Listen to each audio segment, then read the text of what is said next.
This is a wicked tune. Oh yeah, baby. I love this one. You gonna have some? Are you kidding me? Come on. I'm smoking that shit. Yeah, you do. Come That on. stuff makes you stupid, man. You kill brain cells every time you do that. You're crazy. I'm crazy. You're crazy. I don't have any more smokes, eh? We gotta stop by the plaza. All right, we gotta stop. Just pulling over here. Hey, guys! Pour la plupart des adolescents, il s'agit d'une simple soirée en ville. Mais Dominic Racco, 19 ans, n'est pas un jeune homme comme les autres. Hey, buddy, you got a smoke for me, man? Sorry, buddy. Cheap wop? Whoa! What did you just say? I wasn't talking to the two guineas in the car. I was talking about the cheap wop inside the store. Hey, why don't you just take a hike? Why don't you scumbags get out of here, huh? Oh, you losers? That's great, guys. Okay, wait for your buddy drive in my neighborhood, huh? Listen, take your two hippie friends and get the hell out of here before I get out of this car and stomp you, okay? Tough guy sitting in the car. That's great. Why don't you get out of the car and say something? right? Holy shit. This guy's a regular comedian. Okay. You're really funny. Want to talk about this, eh? Mind your cake here, you're acting like all tough. Il est le fils d'un puissant parrain de la mafia du vieux pays.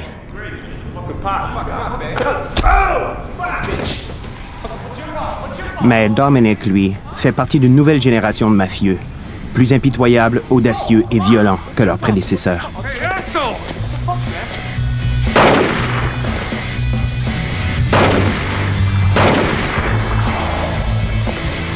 Let's go. Get out of here. Let's go.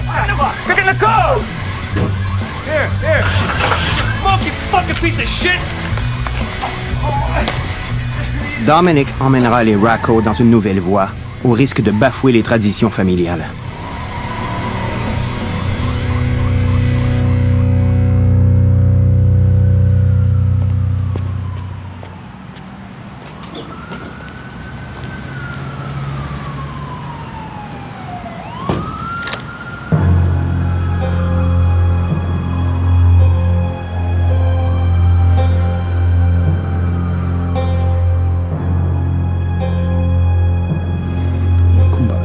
Ma se deve fare una cosa, non può stare così. Tony, cane, c'è un cugino a New York. La cosa giusta da fare. Non è facile. Mike Racco est le chef de la mafia calabraise de Toronto. Cette nuit, il doit prendre une pénible décision. Comment protéger son fils sans pénaliser son organisation? Cet homme faisait preuve d'une grande maîtrise de soi et dirigeait son organisation criminelle avec efficacité.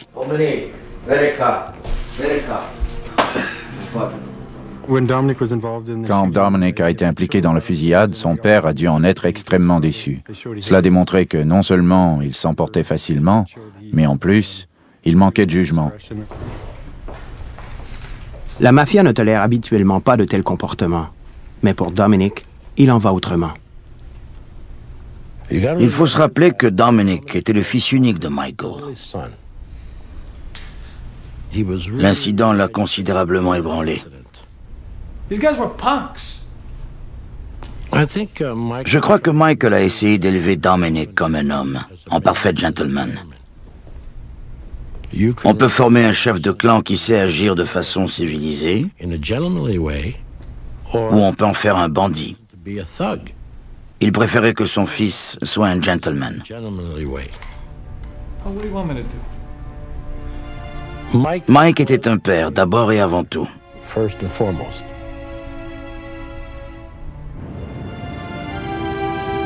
Pourchassé par la police, Dominic est envoyé à New York le temps de se faire oublier. Les hommes de sa génération éprouvent peu de respect pour les règles et les traditions, même celles qu'ils ont observées durant toute leur enfance.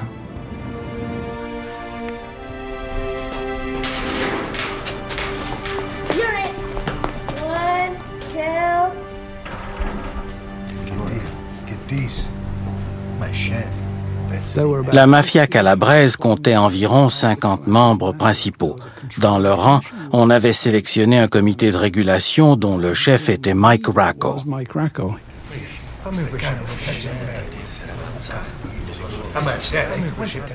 Ils se réunissaient dans des endroits comme le sous-sol de la boulangerie Racco. Basta. Pour ce qui était de la violence, son père l'utilisait avec parcimonie comme un moyen de faire des affaires. Mike Racco réglait des problèmes et parfois, pour résoudre certaines affaires, il devait tuer des gens. Pour Mike Racco, le meurtre est un mal nécessaire. Les siens sont froids, calculés et ne sont jamais résolus. Ils sont indispensables pour protéger les activités de prêts usuriers, d'extorsion et de contrefaçon grâce auxquelles son clan mafieux accumule les millions.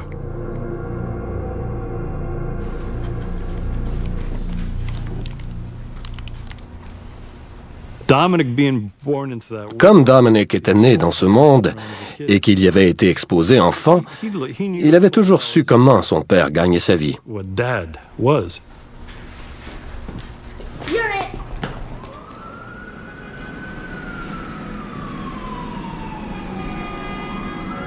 Dominic, you in or you out? I'm in. Hey, Dominic. Pendant longtemps, la mafia de Toronto a poursuivi ses activités criminelles sous le couvert de l'anonymat. Mais cette époque est maintenant révolue. It's gonna blow over, don't worry. Les citoyens indignés exercent des pressions et les policiers doivent redoubler d'efforts pour retrouver le tireur. C'était exactement ce dont la police avait besoin. Une excuse pour secouer l'arbre et voir ce qui en tomberait. Okay, where's Dominic Racco? What's going on here? Where's Dominic Racco? Where is he? It put a great deal of heat. La communauté italienne était sur les dents. Tous ceux qui connaissaient Mike Racco, je ne veux pas dire qu'ils étaient harcelés, mais ils étaient certainement surveillés par les policiers qui recherchaient Dominic.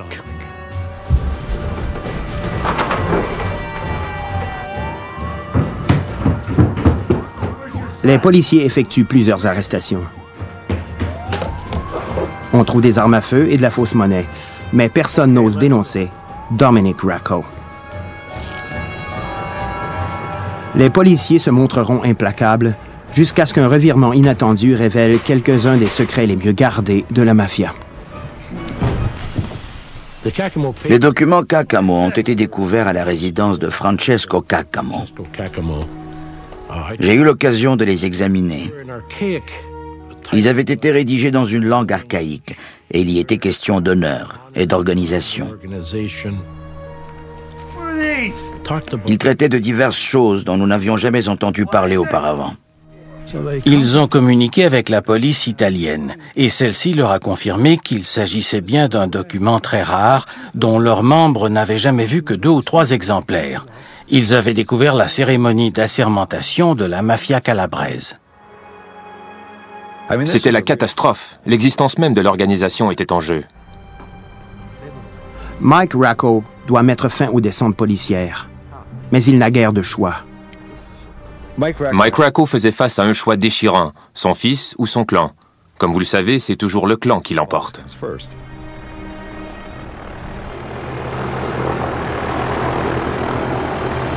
Le prix à payer pour protéger son fils est beaucoup trop élevé. Pour le bien de l'organisation, Dominic doit rentrer au bercail.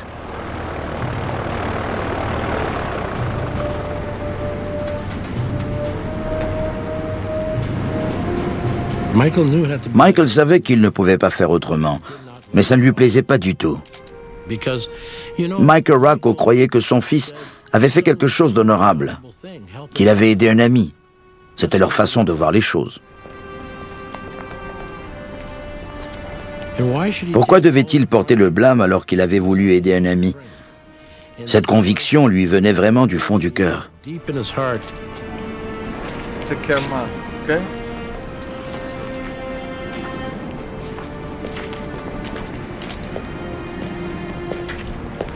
Mike était complètement bouleversé.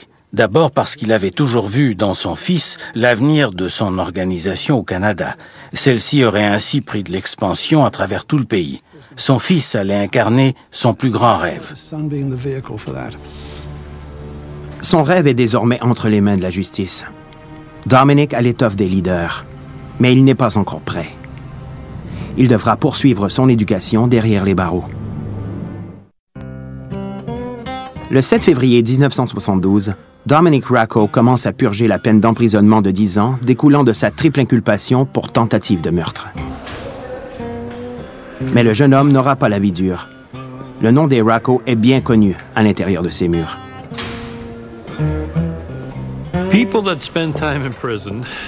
On parle toujours de réhabilitation pour les gens qui passent du temps en prison. C'est assez paradoxal quand on pense à toutes les nouvelles compétences qu'ils vont y acquérir. Pour ces gars, la prison devient un fabuleux lieu d'apprentissage.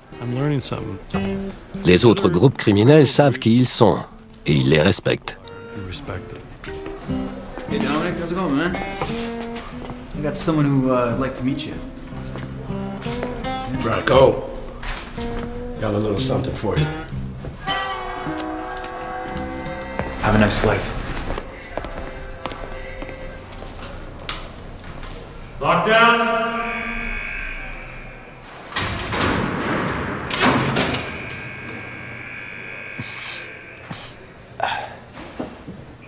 Dominic refuse de gaspiller ses années de réclusion. Il s'entraîne de façon obsessive, confirmant sa réputation d'homme violent pour en tirer parti le jour où il sera enfin libre. Le fait d'être le fils de Mike Racco lui a été très utile pendant sa détention. Il se l'est coulé douce en prison. Les membres du comité venaient lui rendre visite au pénitencier de Collins Bay. Ils y tenaient de petites réunions en sa présence pour parfaire sa formation durant sa peine. Ils étaient aux petits soins avec lui.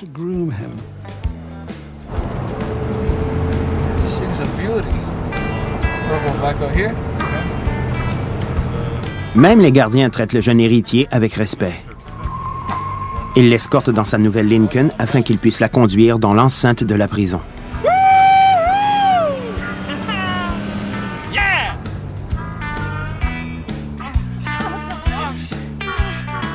Presque tous ses désirs sont comblés.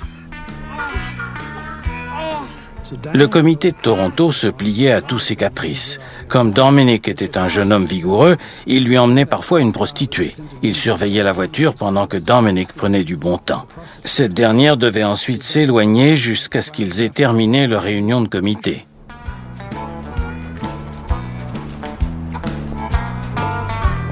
See you later, baby.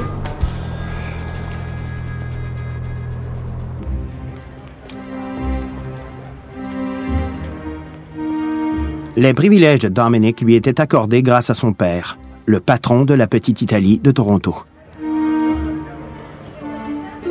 Ce quartier du centre-ville s'étend le long de l'avenue Sainte-Claire.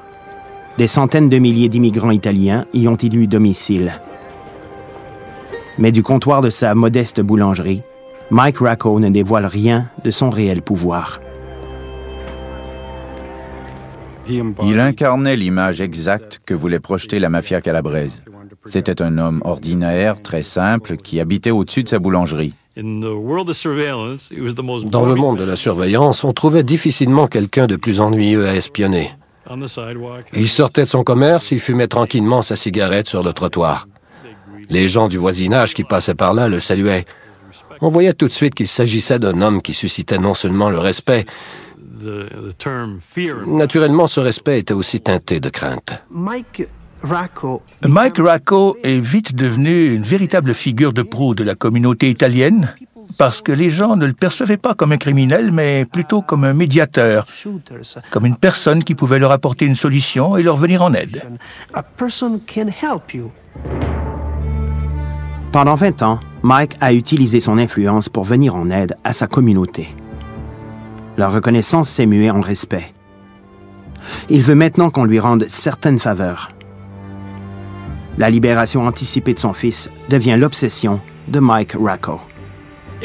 Tous les jours dès son réveil, il était au téléphone en train de demander de l'aide pour faire écourter la sentence de son fils. L'influence de Mike provient du soutien des immigrants de la Petite Italie. Un incroyable élan politique pour la libération anticipée de Dominic est venu de la communauté. C'était renversant. des politiciens, des prêtres, des gens de tout acabit ont été impliqués. Pendant que Mike tire les ficelles pour le faire sortir de prison, Dominic veut montrer à son père de quoi il est capable et faire en sorte que le nom des Racco suscite la crainte et le respect.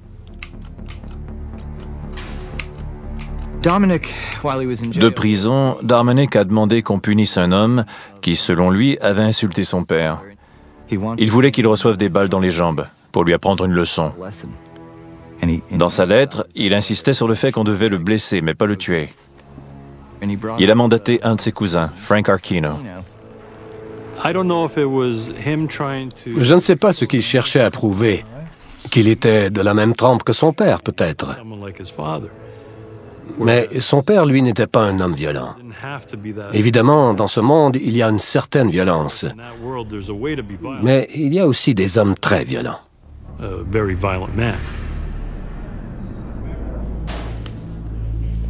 Pour Dominic, c'est la catastrophe. La police a surveillé de près toutes les étapes du contrat. C'était gênant parce qu'ils ont trouvé une lettre avec les instructions dans une case postale. Il était clairement écrit qu'il fallait blesser quelqu'un aux jambes. Quand ils ont été interceptés par la police, ils étaient armés. Archino a rapidement divulgué tous les secrets de la mafia torontoise qu'on a dûment enregistrés. Il a tout avoué. Un dossier vite réglé, quoi.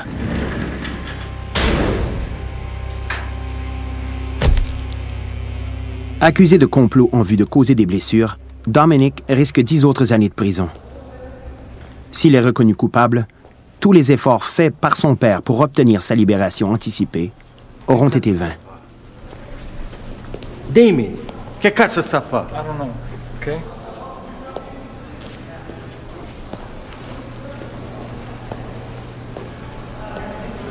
Look, Pa, I don't want you to worry, okay? I'm gonna fix this thing. All right? I'm gonna fix it. So don't worry about it.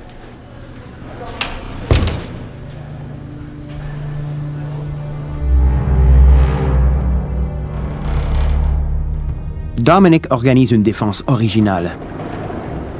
Des jurés sont compromis et des témoins sont menacés.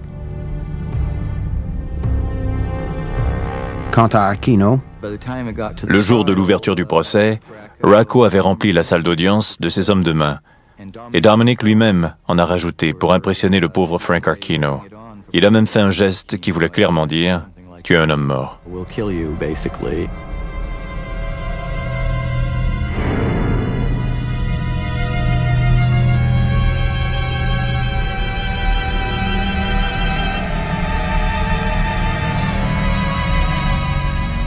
Dominic Racco était assis là, très confiant. Il savait exactement comment les choses allaient se dérouler. Lorsque les témoins ont refusé de témoigner, il a éclaté de rire. Il a été acquitté. C'est un véritable triomphe pour le jeune mafioso. Mais son père sait qu'il ne pourra pas l'aider à relever ses prochains défis.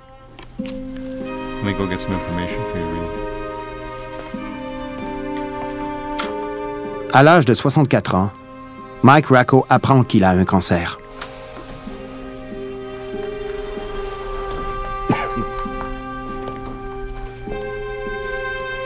Comme il sait que son fils n'est pas prêt à lui succéder, il cherche une solution. Quand Mike Racco a compris que son fils Dominic était un peu impulsif et qu'il avait des problèmes, il est allé voir John Papalia pour lui parler de ce qu'il pouvait faire pour Dominic. Il voyait en John quelqu'un de très compétent, de moderne, qui s'était bien intégré à la culture canadienne, mais qui avait gardé un petit quelque chose de la vieille école. Le caïd de la pègre de Hamilton, Johnny Pops Papalia, assure la transition entre Mike et Dominic Racco.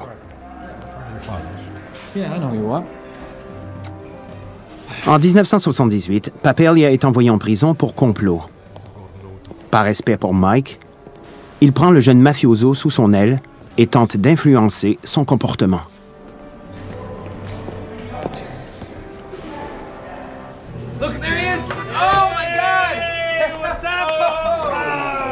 Après avoir purgé 6 ans de prison, Dominic Racco est remis en liberté. Il est déterminé à se tailler une place dans le monde interlope de la pègre. Lorsque Dominic est sorti de prison, tout le monde lui était redevable. Il avait purgé sa peine. Il ne devait rien à personne.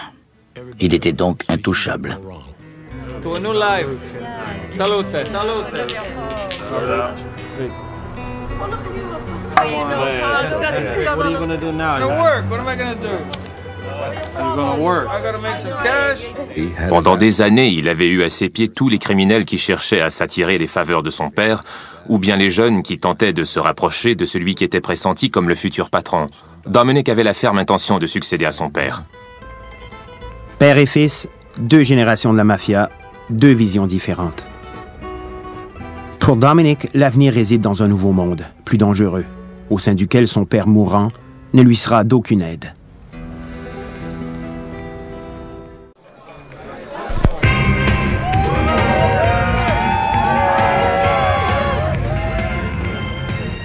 Les boîtes de nuit sont les nouveaux clubs sociaux de cette nouvelle génération de mafieux. Pour Dominic Racco, c'est l'endroit rêvé pour faire des affaires.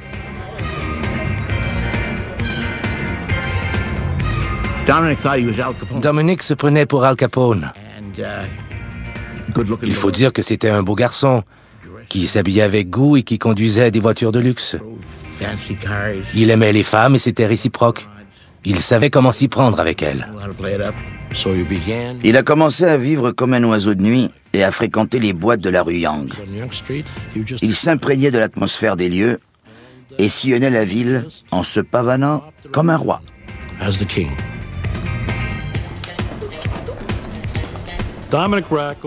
Rooney's était l'un des endroits de prédilection de Dominic Racco.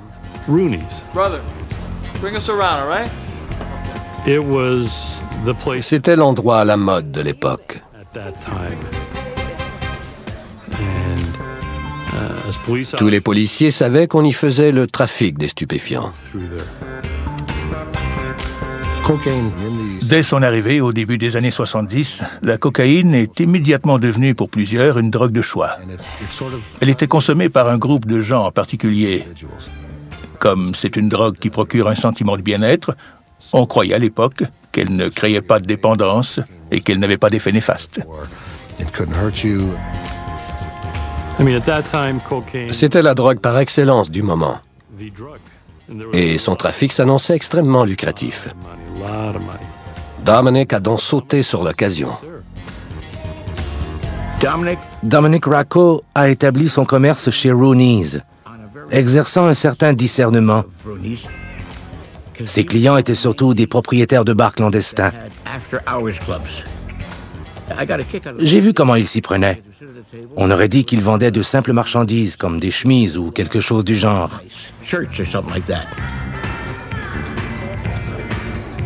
L'univers des boîtes de nuit est financé par la cocaïne, le commerce plus profitable pour la mafia depuis la prohibition.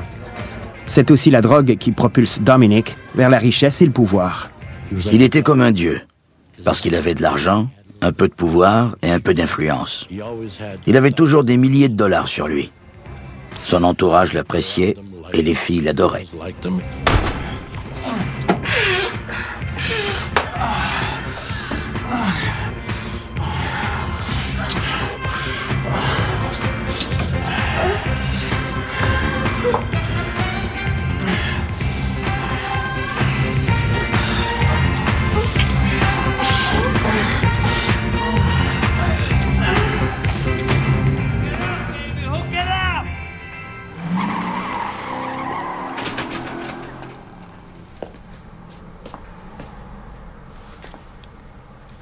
Le mode de vie de Dominic est très différent de celui de son père.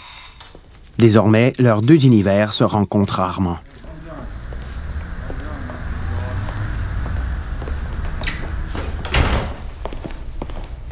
La différence sautait aux yeux. Le père était un individu relativement austère, plein de mystères, qui ne parlait que s'il avait quelque chose à dire. Dominic avait une attitude très différente. Il arborait un nouveau look depuis son séjour en prison. Il portait des chemises très ouvertes et s'était fait pousser la moustache.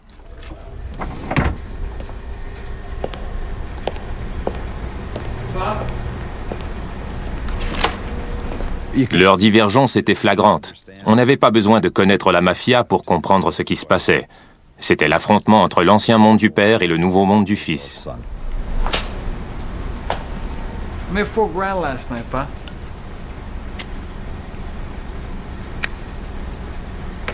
Come on. Come on. What do you want me to do? Work in the bakery my whole life? I left you some in the office. Mike constate qu'il a de moins en moins d'influence sur son fils et que l'avenir de son organisation est devenu incertain.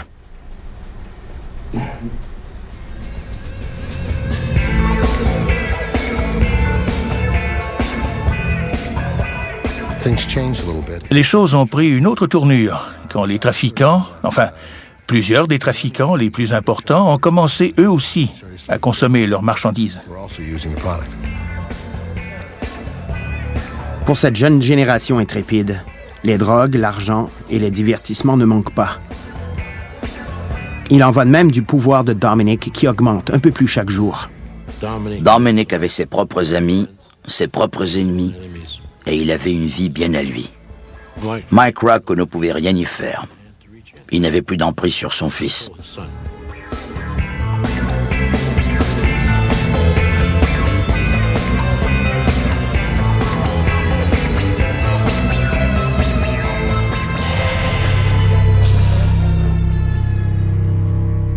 Mike dépérit et sait que Dominic a plus que jamais besoin de protection. Il sort du cercle de la pègre torontoise et demande l'aide de John Papalia, le seul homme que son fils soit encore susceptible d'écouter. Mike Racco a demandé à John de veiller sur son fils et de l'aider lorsqu'il ne serait plus là. Johnny s'est fait un devoir d'accepter, car il tenait à rendre service à Mike Racco.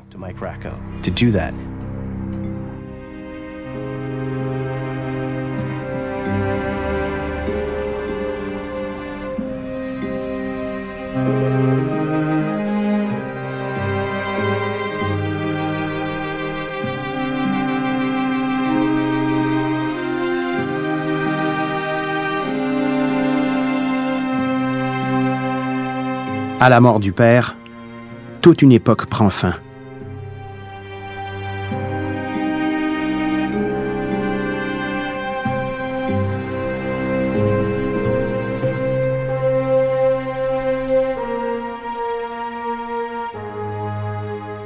Michael avait voulu élever Dominic de façon à en faire un homme respecté et respectueux, qui sache se montrer inflexible quand il le fallait. Il l'a gâté, dorloté et aimé. On doit se rappeler que Dominic était son seul fils.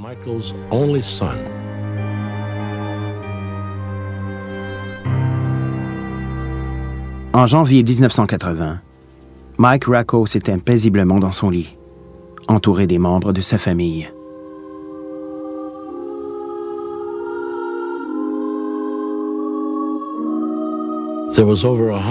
J'ai compté plus de 100 véhicules chargés uniquement de fleurs.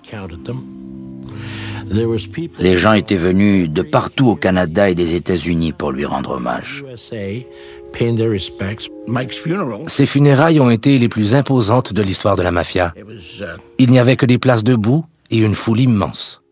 Le cortège funèbre était 3 kilomètres de long.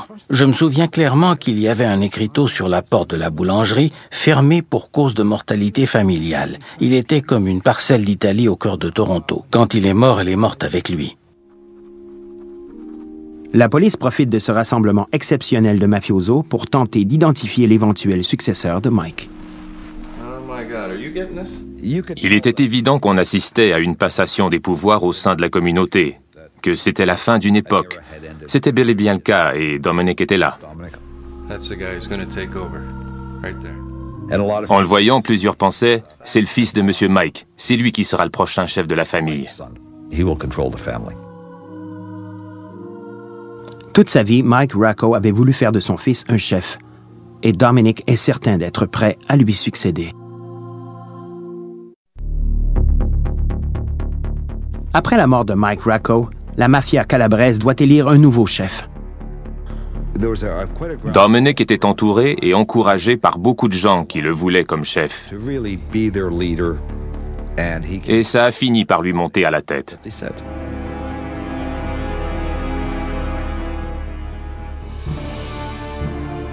Mais Dominic Racco est évincé par les membres d'un comité dont son père était pourtant le chef. Même s'ils acceptent d'encaisser les profits du trafic des stupéfiants, ils refusent d'en partager les risques. Ces gars-là étaient durs, mais prudents. Ils ne voulaient pas se lancer ouvertement dans le trafic des stupéfiants. Dominic croyait qu'il allait être choisi.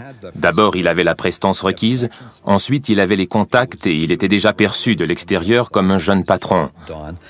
Mais les initiés, eux, savaient qu'il n'était pas le bon candidat. Dominic accueille leur décision avec indifférence. Il est persuadé que le trafic des stupéfiants assurera l'avenir de l'organisation.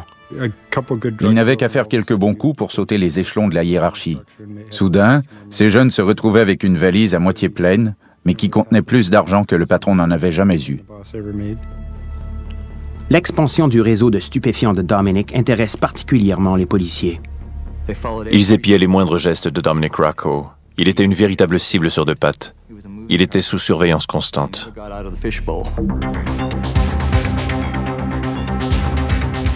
Afin de diversifier ses opérations, Dominic emprunte de l'argent à la famille et organise plusieurs transactions très lucratives au Québec.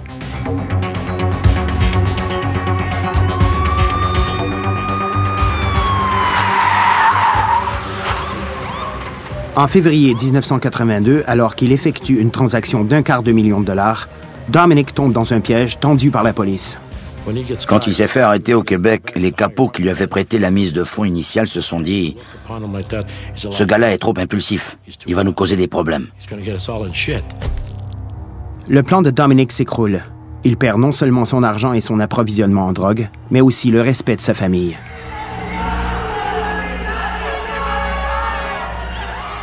Libéré sous caution, Dominic rentre à la maison pour y retrouver une petite Italie en liesse. Ses compatriotes ont remporté la Coupe mondiale de soccer. Mais Dominic n'a pas le cœur à la fête. S'il est condamné, il écopera d'une peine de 20 ans et la boulangerie, elle aussi, est compromise. L'héritage familial s'effrite peu à peu. Mike Racco connaissait très bien son métier. Mais il ne suffit pas d'apprendre le métier, encore faut-il avoir l'étoffe d'un chef. On n'a pas la vie facile quand on est dans un tel milieu. On se retrouve coincé, sans autre choix de carrière. Que pouvait-il faire d'autre?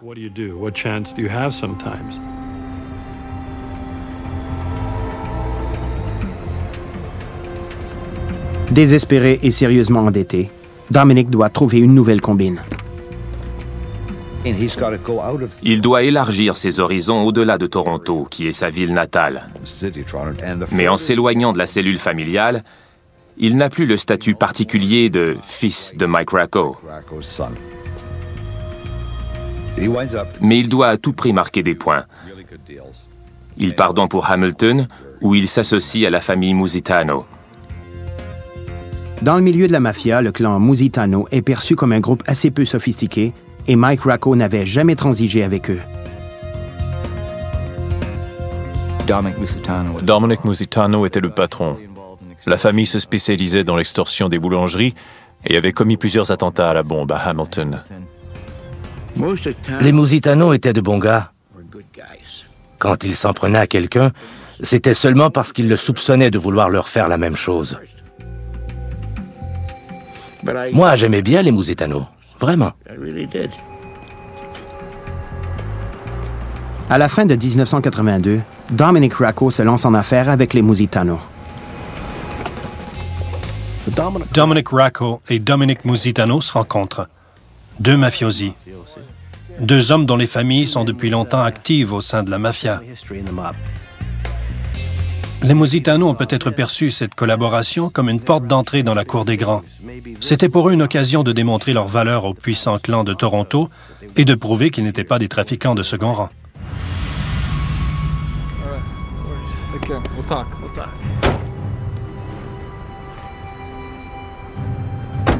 Il est évident que Dominic Racco collaborait avec Dominic Musitano pour le trafic de cocaïne, soit comme acheteur, soit comme fournisseur.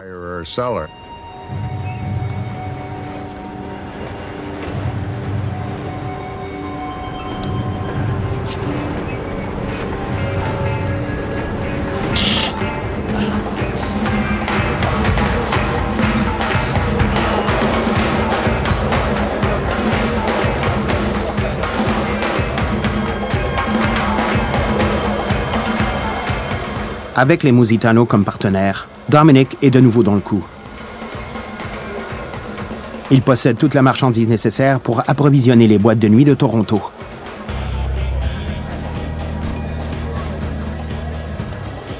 Mais il devra désormais composer avec des rivaux et sa toxicomanie croissante. C'était une mafia pervertie par la cocaïne. Ils l'avaient introduite et ils avaient adopté le mode de vie des usagers. Maintenant, ils consommaient leurs propres marchandises. C'était une rupture radicale. Il était le fils du plus puissant mafieux de Toronto. On se serait attendu à ce qu'il suive les traces de son père. Certaines générations évoluent, mais celle-là avait régressé. Bud's dealing in the club, man. What do you want to do? Whoa! Whoa!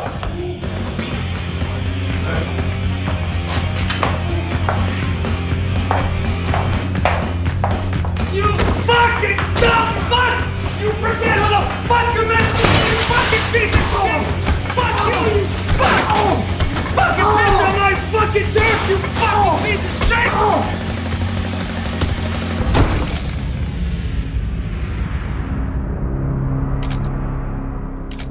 Dominic devient de plus en plus instable et ses affaires avec le clan Musitano en souffrent. Leur discussion était houleuse. Ça sautait aux yeux. Dominic Musitano avait vraiment l'air contrarié. Ils se disputaient à propos de l'argent. Dominic n'avait pas de quoi les rembourser. Il leur a donné un chèque de 21 000 $, mais ce n'était rien à côté des centaines de milliers de dollars que les Musitano se croyaient en droit de réclamer.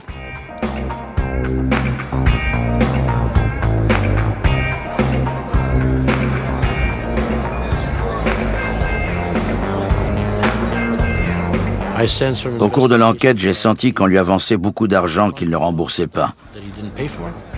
Il en devait à tout le monde. Mais ils s'en moquaient. Il leur disait d'aller au diable. Go to hell.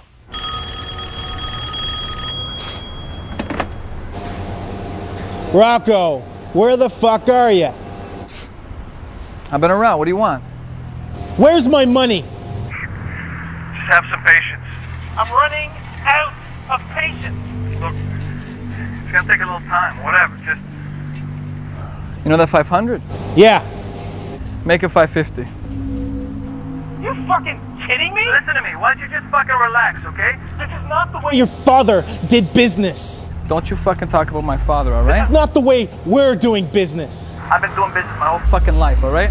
Where the fuck did you come from? You've got no more time. Don't you fucking threaten me. You understand what I'm fucking saying? Give me my fucking money or I don't know what I'm gonna do. Hey, don't you fucking hang up the phone on me. Don't fuck.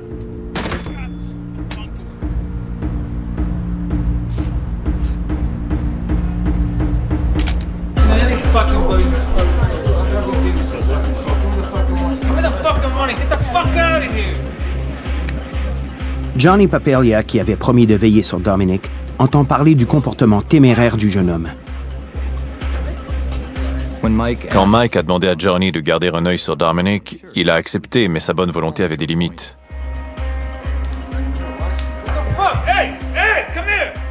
Johnny ne voulait pas avoir de problème à cause de Dominic Racco. Dominic fait encore plus de gaffe que prévu, et la surveillance constante des policiers contraint Papalia à rompre la promesse faite à Mike. Son fils devra se débrouiller seul. Il n'avait plus aucune protection. Plusieurs membres de son entourage savaient qu'un danger le guettait et ils auraient pu lui avancer l'argent. Ils auraient pu intervenir pour le tirer de là, comme l'aurait fait son père. Mais ils ne l'ont pas fait.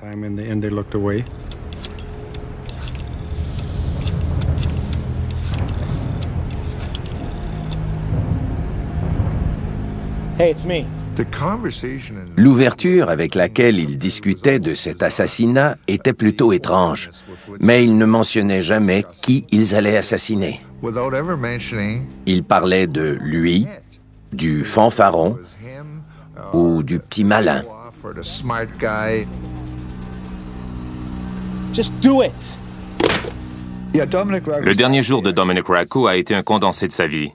Il a rendu visite à sa petite amie, puis à son autre petite amie. Il est allé chercher un chèque destiné à payer des frais juridiques. Il s'est fait couper les cheveux. Il a fait de l'exercice. Il a pris de la cocaïne. Puis il a encore fait d'exercice. Il s'est fait faire un habit sur mesure. Ensuite, il a repris de la cocaïne. Il a vomi à 2 reprises. Puis il est sorti.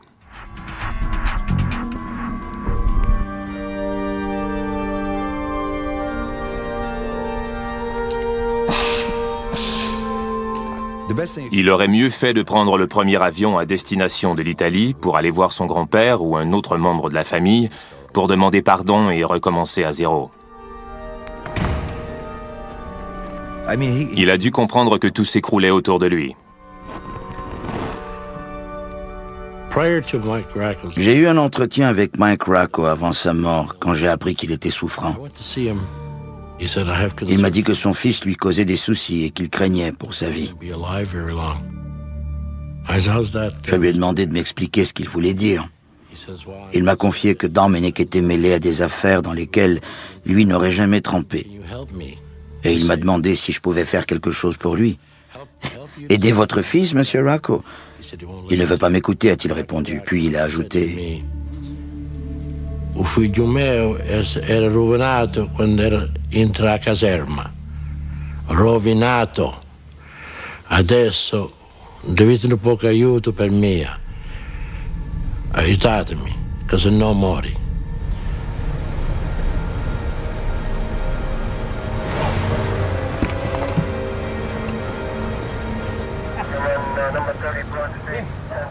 Le 8 décembre 1983. La police surveille Dominic Racco 24 heures sur 24.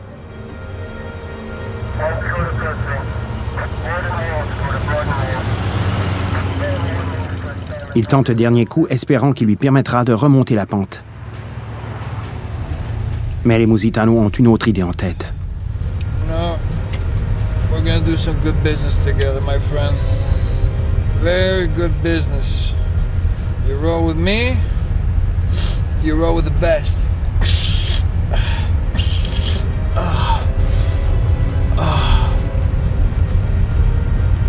Hey, you guys into this or what?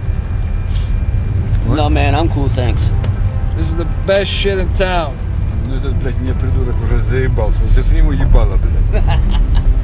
This is a fucking train station. This is where the deal's going down. Brilliant. Hey, buddy, pull over here. I gotta take a piss.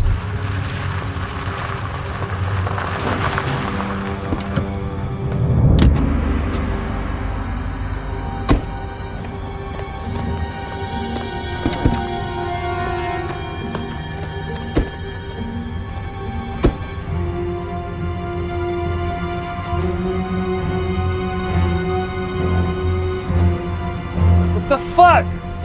Can I go take a piss in private? Les faveurs et la protection dont il jouissait ont pris fin à la mort de son père.